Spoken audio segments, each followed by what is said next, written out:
The Jonathan Brandmeier Showcast. Johnny B! This is the new Not Normal. Let me give you a quick update about what's going on your end so you understand what's happening. I am right now holed up in the woods of Wisconsin, almost to upper Michigan. Like I could go across the border. I could get up and walk across the border right now. And go fishing. And go fishing. Ouch, living there. Now, here's the weird thing. We're sitting here, and this is the first time I probably talked this long forever. So I'm reading some of these Facebook posts that people give to me because I don't like to look at it when I got nothing to say. I must aver, this is from Brandmeier Nation. I must aver, I thought that maybe Johnny went the way of the last munchkin. I must aver. What could this mean, Buzz Kilman, Jimmy McInerney? Will the rooster crow once more? Is it time to resurrect the loon line? Is he getting the brothers together? Always the brothers. Will we ever find out what actually happened to Johnny at the car wash? Oh, my God. By the way, still in litigation. So you know that I had my car was stuck in a car wash and they blame me and I blame them. Did Johnny B? That'll take years to resolve that. Oh yeah, forget about it. And yeah, I can't wait till that video comes out. Will we ever find out what out there? Okay, did JB use Starlink to get internet up into a North Woods there? Hey, is he holed up in a cabin? I know I shouldn't say holed up around him. Will he ever get just a whole reference? That's all. Will he ever get in touch with Tiger at the Bronx Zoo? Is Butterfly still up in a tree? Will the movie man be forced to watch Top Gun next to a service dog? I have a lot of questions. What are your answers? Okay. As always, it's the audience that really kind of gets you going. So why have I been silent? Because I had no choice. So we started the shit show. So I'm saying, Mac, tell me if I'm wrong. 2021 or 2020? April 2020. Got to get your mic up. Oh, yeah. April 2020. Okay, so 2020. Yeah. And then the pandemic hit on May. I think we started like on May 4th or something like that. And the pandemic hit. And I remember starting out, we'd go like 3 hours and then 2. And I just remember being so physically exhausted. Like I couldn't take it. And I thought it was, well, because I have to set all the equipment up. I got to get the stuff together. I got to call the engineers. I got to see if Buzz's mic works, blah, blah, blah, blah. I see this. So I started trying to figure it out because every doctor, and I went, and it'll make sense to people why I was silent, because I don't like to say something. And I don't like to be the guy that goes, oh, Instagram and TikTok and this and that. Hey, I just took a shit. You want to see it? There's too much sharing. So I want to share when it was important that I share something. So I'm trying to find, they keep asking me, Dr. 1, Dr. 2, Dr. 3, asking me what's the history of when did it start feeling, your throat start feeling bad? And here's an entry. You must have made this, Mac, in the log. We keep a diary of the log of the show. Johnny's throat is going out. He wants to get a shot or something.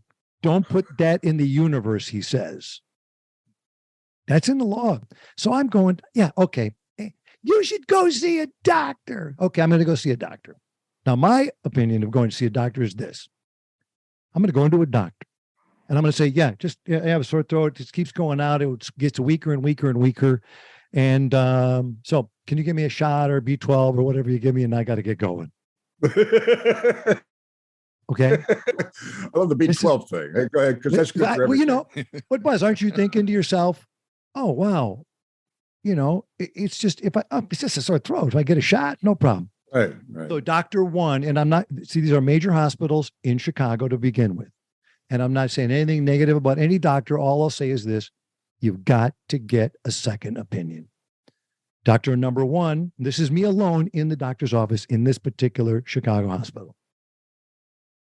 And Dr. 1 says, no, well, let's take a look down there. And he puts that camera in, you have to snort this, right? Whatever it is, so they can get a camera in your nose and then they go in your throat. Just like then on the screen, like we're looking at these screens, one of these pictures would be my vocal cords. And I see the doctor go, and they're going like this, and there's this white crap on one vocal cord, and then there's a big bump on another vocal cord. Yuck. Okay, so now I'm Jesus. still, oh, he goes like, okay. Then he turns the camera off, and Dr. One says this, and there's a technician in there too. And Dr. One says this, well, we're going to have to go in there. We're going to have to do a biopsy. I don't know what that is, but I said, well, wait, a biopsy? He goes, yeah, it doesn't look good. It just doesn't look good. And he says, Yeah, you're listening to this, right? I'm the only one. Well, wait, yeah, I'm the only one in there. It's just me and the two doctors. And I remember, I'm in there, Johnny B. I'm getting in. I'm getting out of here. Just give me a shot. I'll get out. Yeah, it doesn't look good. So what we could do, I said, whoa, wait, what do you mean it doesn't look good? And he goes, well, if we go in and find out what I think it is, and we take it out, that is the end of your professional career. And I said, what? And the technician goes, it's so funny because later on, I think this technician got in trouble. The technician, great guy. I wish I could say his name. I don't want to give any doctor any grief because they're just being doctors. One guy said to me, that's why they call it medical practice. Some are still working at it. Oh, the technician said that? Yeah. No. Someone said it. He didn't say it. But someone said that's why they call it medical practice. They're just working on it. Now, imagine this. I'm in the room. I'm going to get queasy even thinking about this. So he says to me, that'll be the end of your professional career. Because as we go in, he's telling me, what do you do? And when did you notice your voice go? So he knows that I talk on a radio or a podcast, whatever it is. And when he said that line, it's so funny because the technician went, he's Johnny B. He can't do that. Like that. And then he goes, well, and he goes like this. He doesn't know who you are. He's not from Chicago. He doesn't know who you are. And I said, no. I didn't expect him to know who I am. What are you trying to tell me here? You can be honest. What are you trying to? He goes, well, you would be and then he gave me these two options. If you went in and we find out that's cancerous and we take out this, whatever's under that lump, we don't know what it is. Right. We have two options. One, a voice box. Buzz, how'd you like to work with the voice box guy? Well, I could do that. I know you could, because I can work with anybody, really. If anybody could, it would be you. I swear to God, you're the best. I mean, you are. There's no question about it. Just get that mic and I'll be happy. Okay, so now, then he goes, the options for you are, and if we find out that it's cancerous and we have to take it out, but even if we have to just do the biopsy, the vocal cords are very, very sensitive. So if we take that luplachia out, and this will make sense in a minute, this white stuff on your vocal cord, and we get in under that cyst, which it turned out to be, we got to get in there.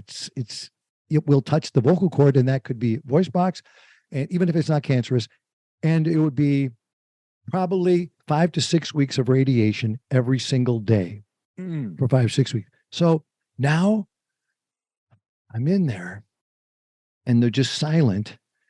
And I'm feeling like, oh man, the room is spinning, man. This is okay. All right.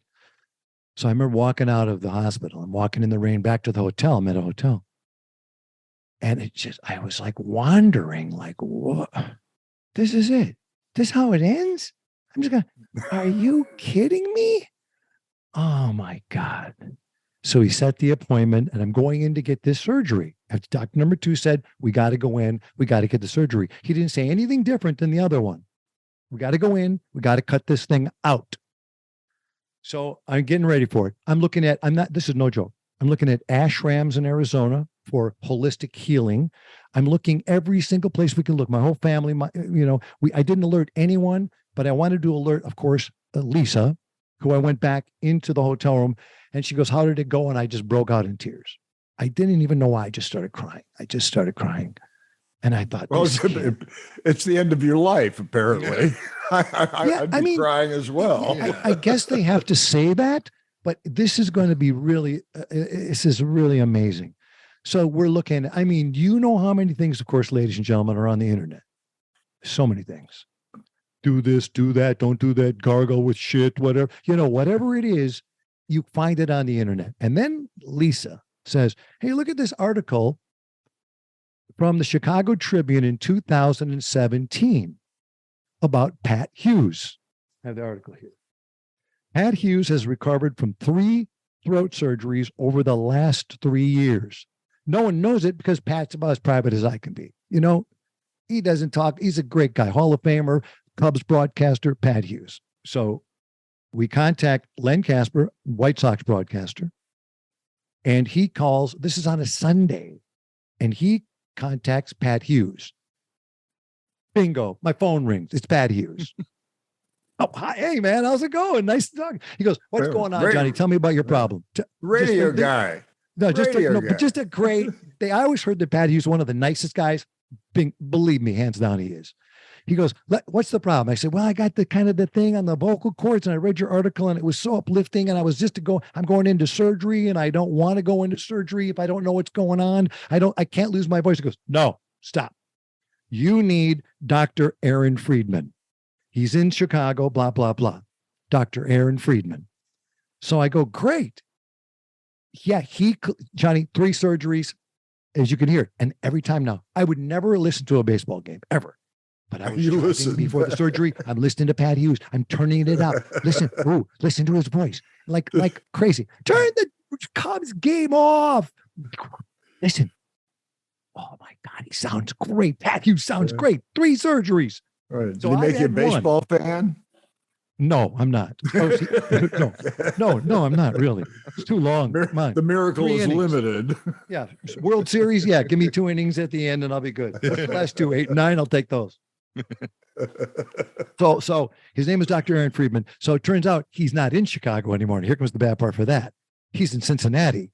Baby, if you ever wondered whatever became of me. I'm heading to the doctor.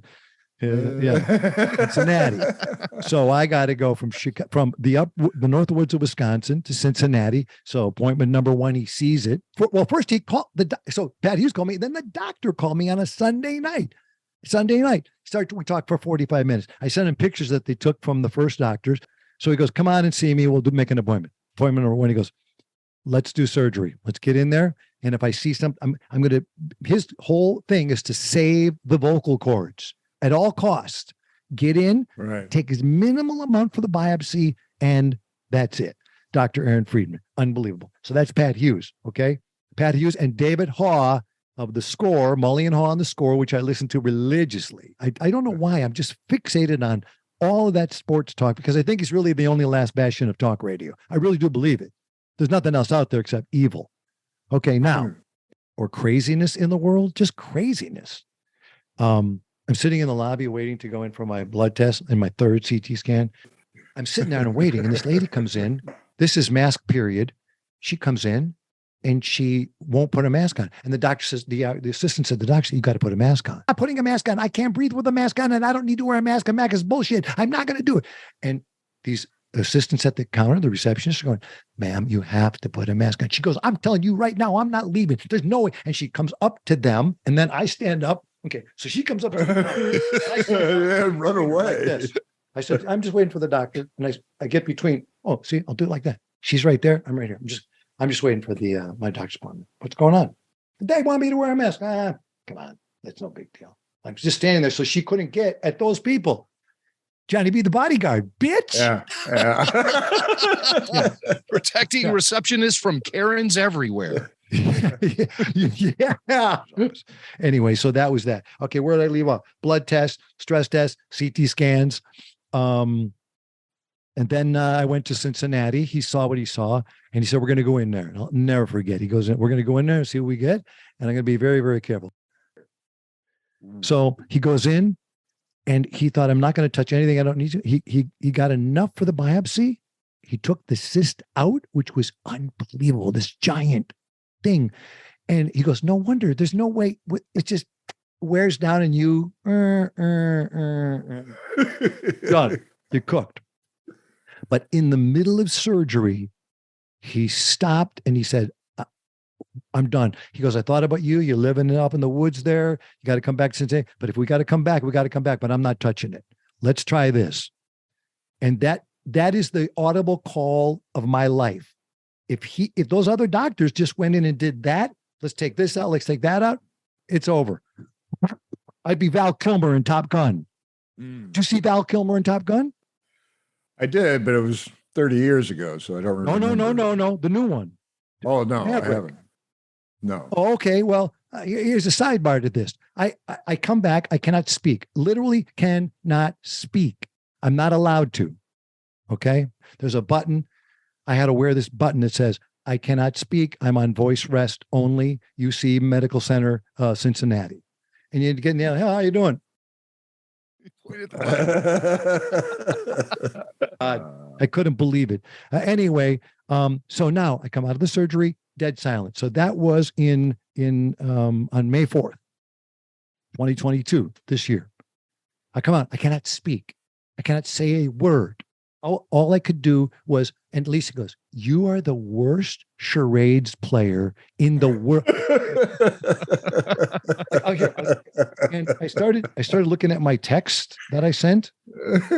These are texts. Then I would start writing it on a piece of paper. Blah, blah, blah, blah, blah, blah, blah, blah. What about this? What about that? And she'd go, I don't understand you. What are you trying to say? I go, oh. Yeah, I was writing on an Etch-a-Sketch. Just a second.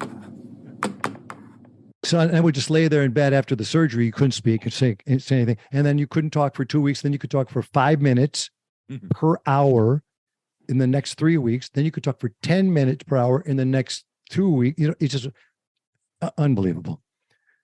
These are my texts to Lisa. I have so much in my head. I can't get my voice to work. I hear it all, but I can't get it out. Charade sucks. The doctor made the right call. He convinced he could have kept going. He was really thinking. Cyst may be the cause of all. Scarring from overuse. Staff was great. Pre-surgery, very peaceful.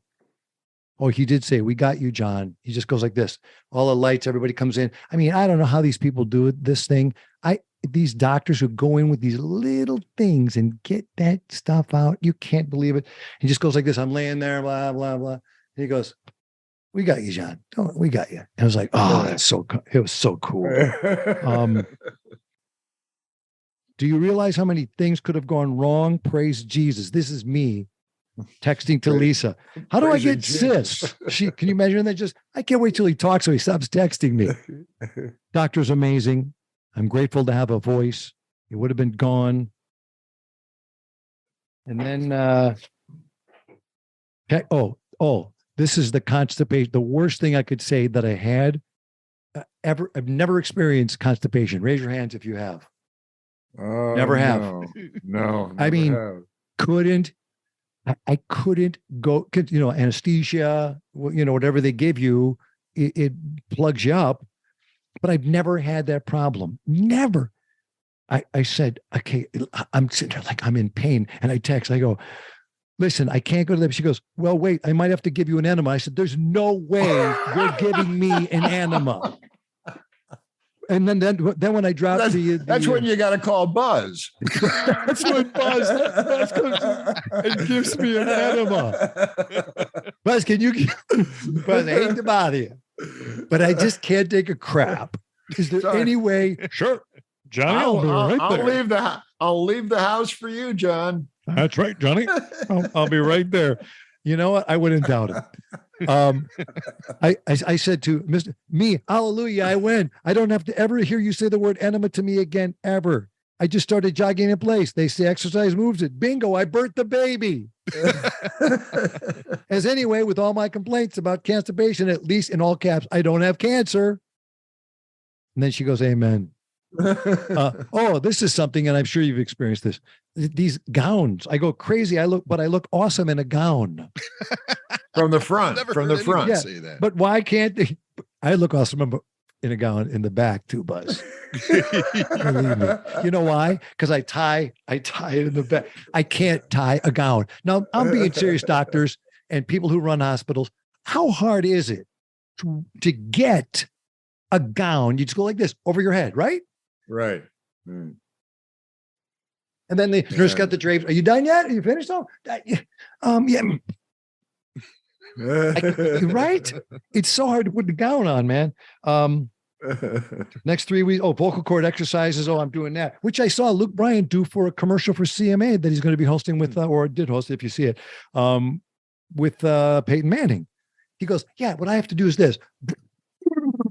That's one of my exercises. Seems like it's fun. It's kind of fun. And then you got to go, this is a real exercise. My mom, my mom, my mom. This is real when I say this next thing. My mom may marry Marv. My mom may marry Marv. My mom. So you talk in the face, not here. Better be writing this down, Buzz. You got to. So you'd be talking from your face, and you feel the buzz. That's what she said. Find the buzzy place. He's right there again. So that was that. Val Kilmer, by the way, did have throat cancer, and it made me want to be a pilot until I looked at started taking a pilot test. Should I do a little bit of my pilot test questions for you? Are you serious? I'm gonna ask you some question. Pilot, yeah.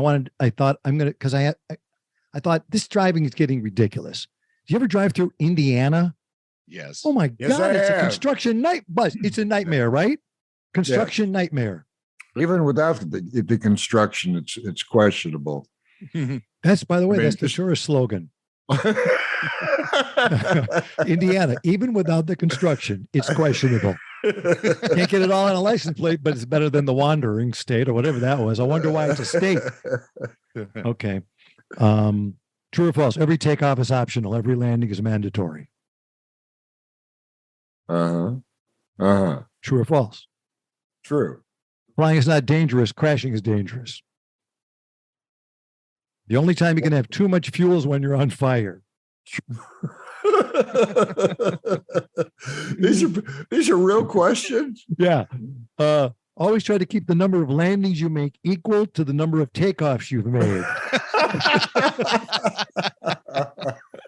And it's always a good idea to keep the pointy end going forward as much as possible. And by the way, I should have moved to Camp Lejeune. That's where I should have moved. Camp Lejeune. Have you seen what happened at Camp Lejeune? Something very bad happened. No, what happened? If you're at Camp Lejeune, I know. Should have moved there. You qualify for millions of dollars. Something so bad happened that they want to give you limitless money. Yeah, what do you think happened? Something in the water. Yeah, it's contaminated water. And they didn't realize it for like 40 years or something. Yeah, now all of a sudden it's a big deal. Yeah, right. Yeah, Now okay. there's commercials and okay, so by the way, okay, so I'm sure I'm not clear, and if you guys are confused, please tell me. I had my last appointment. My next appointment is in 2 weeks to check up and see if I'm healing. I was healing the last appointment. He seemed to be okay with it. Obviously, he said to me, but you'll know how your voice is doing. And right now, doesn't it sound right? I feel good. are you in the buzzy place? Have you found the buzzy place? I got to kind of get in there a little bit more. Yeah, get in here a little bit more. But yeah, I feel great. I mean, I feel fantastic. You sound good. You do. You sound. You know, it sounds completely normal. Thank you. It sounds completely normal, and I'm nervous that you're talking so long. Quite honestly. Okay, but wait a minute. Yeah, my buddy said to me, he goes, you know what, Brat? That's what they call me in Wisconsin. Brat. If I didn't know you had surgery on your vocal cords, I would never know there's something wrong. No. He goes, are you sure you're not bullshit? Yeah, it's a great story. I had vocal cord surgery. It's so funny. That'll impress the guys. So you are working to find the buzzy place. Once you have found the buzzy place and you feel comfortable living in the buzzy place, you don't have to do this unless you feel like you want to touch base and get a tune-up because you're having an off day. If you are doing a loud thing and it's declining, then you're done. When you deal with crazy people, they say crazy things. The Jonathan Brandmeier Showcast. This is the new not normal. I'm trying to find a studio, so I'm trying to answer these people's emails. And if they, where is he? Is he gone? Least he could do is give us some information. It's like, wait a minute. Well, wait. How long have you people known me? I don't give information when I got no information to give. Right. Let's say it together. I don't give information if I don't have information to give. Right. Now, I go back into Chicago. Because you remember Craig Snyder, our keyboard player, Craig Snyder? Sure. Yeah. Sure. He's got a great studio, Mixmaster Studios at 3rd and Fairbanks. I went down there. He goes, Johnny, come into my studios. You can use my studios. Now, we'll get to that in a second. On the way there, I'm driving, and I will say, I drive this Jeep, this Grand Cherokee Jeep. I did. I don't now. I actually love the Jeep. I don't want to get rid of it ever. I love it. We're driving into Chicago. And Lisa's there. Jenny B, my daughter's in the back seat. And we hear boom. And Lisa goes, that was a gunshot. And I said, no, couldn't it be a gunshot? What? We keep driving. We're in Wisconsin. We're not in Chicago yet. So don't think gunshot Chicago yet. Right. That's what you're thinking, right? Yeah. Yeah. You're thinking that. Okay. So you cross the border, they open fire. As soon as you get across from the cheddar curtain, once you cross the cheddar curtain, they start shooting at you. Yeah, exactly right. Welcome. Please duck, in the right. Okay. So we pull into a gas station. I jump up. It sounds like I wanted to see maybe a rock fell into our sunroof, right? So I get up on the car. I see nothing, nothing. I go, we just must have heard something. That's nothing. There was nothing there. I slam the door and I hear all this glass shattering. I look, we open this up and I go, oh my God, the whole window is smashed, but there's no rock in it. There's nothing in it. So I go, what the hell? So we call the insurance company. They say, take it to the nearest, Jeep dealer. Ends up to being in Appleton, Wisconsin. I get in there. So I go to the guy, hey man, listen, I don't know. He goes, what happened? I said, a rock went through the window. And he goes, where's the rock? I don't see no rock. I go, I don't know where, maybe it bounced off because I thought a truck drove by us and then it hit the top of the window, And he goes, well, there's no rock. I never seen anything like this before. I don't know. I go, well, can you fix it? Yeah, I've got to order glass. How long will that take? Oh, 4 to 6 weeks. Maybe 2 months. Because, delivery, right? It's a big problem. So I go, okay, yeah, all right. But can you fix it? So now I'm on with the insurance agent and I'm trying to explain, well, a rock went through the window or something like that, but we can't find a rock. You can't find a rock? No, I don't know what happened. But this agent goes, you know what? That happened to me. These sunroofs in these Jeeps and some of these SUVs just explode. I go, they just explode. Now, it's like you had to pay extra for that. Right. Yeah. It's like a surprise explosion. So if that happened to anybody, please let me know because I've never heard of it. I think I've heard that's happened. Seriously. Yes. We'll get the lawyers on that. Oh, yeah. So that's it. Now, remember, we're in the same day. We're heading to Chicago. I get a rent-a-car from my sister, an Enterprise rent-a-car. Beautiful. Loved it. Thank you. I get in the car and that was a traumatic experience. We get there, we check into the hotel. I shouldn't say the name, but I'll softly tell you. So me, Lisa, Jenny B, we're going to check in. We're going to go check out those Craig Snyder studios, Mixmaster. Going to come back to Chicago. That's what we're going to do. Let's go see what the studio looks like. So the counter to the hotel is about, okay, you can't really tell, but so let's say, can you see me? Yeah. It's like right here. And then maybe like 10 feet away is the elevator. In other words, it's a lobby. Everybody can see everything. Very small, intimate hotel lobby.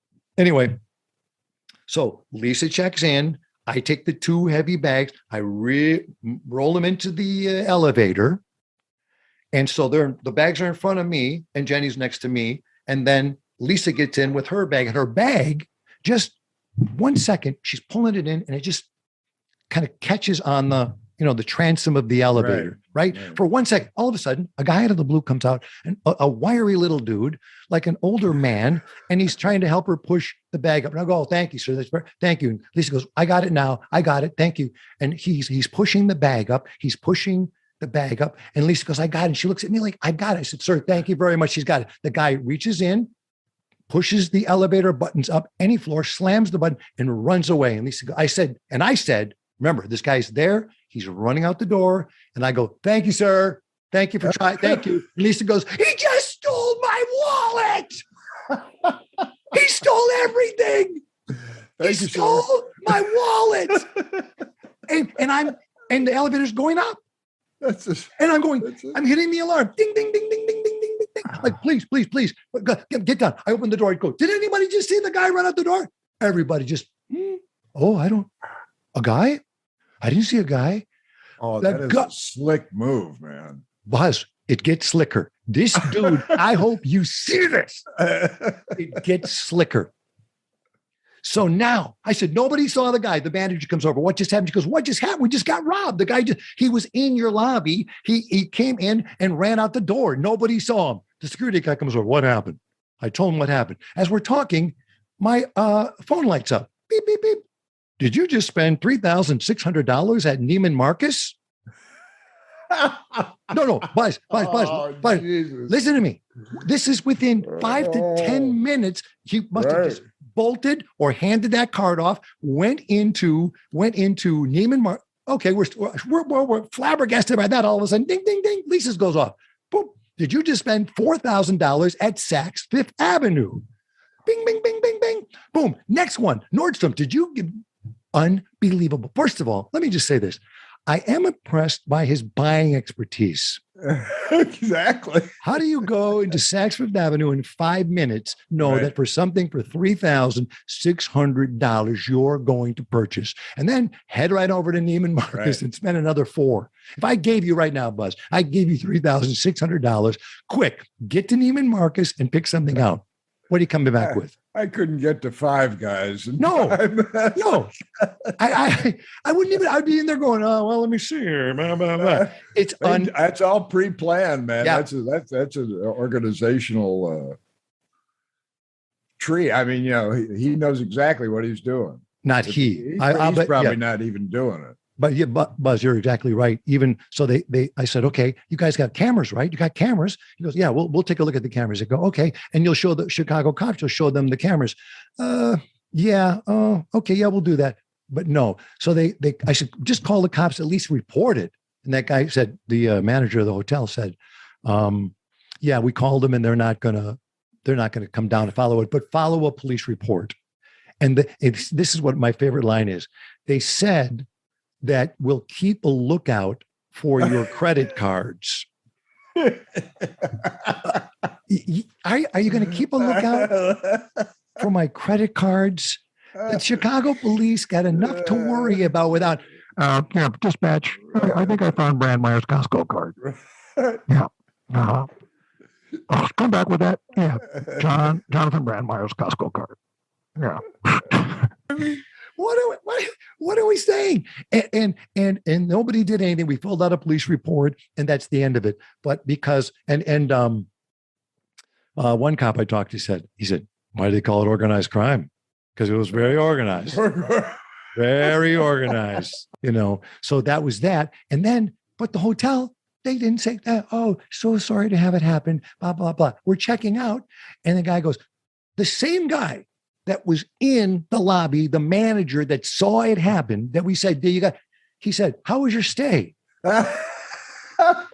And Lisa goes, other than getting robbed in your lobby, that was great. It was great. I couldn't believe. So that all happened on the way into Chicago to check out a studio in Chicago. Like, I'm getting out of here. Let's get going. You know what I mean? It was like that. So where we're at right now, as far as the studio goes, I don't know.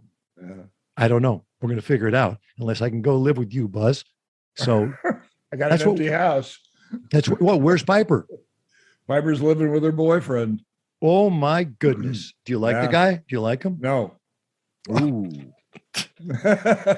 No. Let you think about it first. Do you like? I didn't even say the word. Wow. It was that quick. You decided you don't like him? I tried to like him, and things just didn't work out. What is that? What did he do that made you think to yourself, I'm not going to like this guy as my daughter's boyfriend? I don't know. I don't know where to start. Really? Yeah. He at some point he started to antagonize me because he got mad. How old is this guy? 22. Yeah. They seem to know it all. Really, when you say antagonist, can you give me one example of antagonizing you? I'm going to save your daughter from you. What? Wow. Who says that? Oh my God.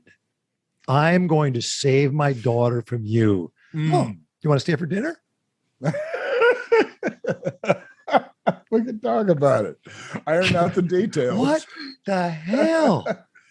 Oh Yeah, my God. he's around the bend, and Yeah. I had to walk away. So so in other words, you didn't want to get into a confrontation with them because Nothing. Would you walk her down the aisle if that was the case? No. Would you push her down the aisle? No. If she comes, I'd push him into the aisle. Okay. What if Piper comes to you, your daughter, and says, "Papa, will you please walk me down the aisle with this guy whom I know you don't like?" Yeah. You're saying no. No. And she No. wouldn't ask. Well, then I guess. I've told her, Piper, you always have a place to stay at the house here if you get rid of that guy. Wow. It's that bad. Yes. Well, looks like Piranha Man will be walking Piper down the aisle someday. Good morning. Okay, so Facebook update, studio update. I'm trying to get all your emails, but listen, right now we can you tell we want to quit? We don't want to quit. Nothing is over until we decided is we're not quitting. We just begun. To tell you the truth, my whole plan was this. I was coming back right after the Hall of Fame. I emceed the Hall of Fame Awards in Chicago. I was coming back, and November 1st, I was going to be moving into my studio. That was my plan. That's Bingo. a good plan. Yeah. That's a good plan. Like John Lennon says, life is what happens when you're busy making other plans. That's right. Right? That is right. That's it. Hey, by the way, once again, a shout out to the Chicago police. If you do see my The Costco card. my Williams Sonoma card, would you please give me a call right away? I know you guys are busy. I get it, but please. The Jonathan Brandmeier Showcast. Hey, Johnny B. This is the new, not